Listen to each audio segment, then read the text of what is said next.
Please hold my hand when I tell you this. Rosmar is not joking around kapag nagpapadala siya ng mga demand letter sa inyo. Ayan, complainant Rosemary Tan Pamulaklakin, respondent Ira Jane Barredo. She filed the case January 2023.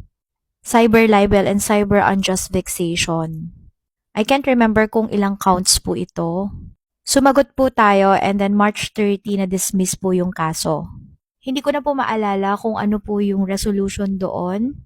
But nag-ugat lamang po ito sa mga pag-comment ko before because I'm an investor sa kanyang brand.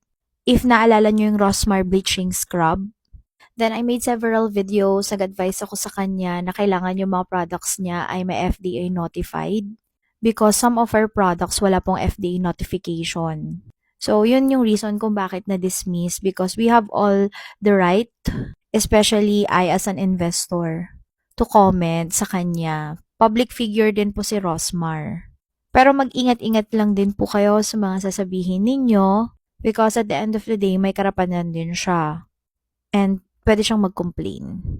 Especially kapag wala po kayong pera. Fortunately, during that time, 2023, kasagsagan ng depression ko, ang daming umaatake sa akin kabilaan, Nekomon Warriors, Gcash Warriors, is na-survive ko po at meron po akong pera. And emotionally stable din po ako. Kaya feeling ko po, para sa mga taong nagre-review, as much as possible, this is just an awareness sa inyong lahat.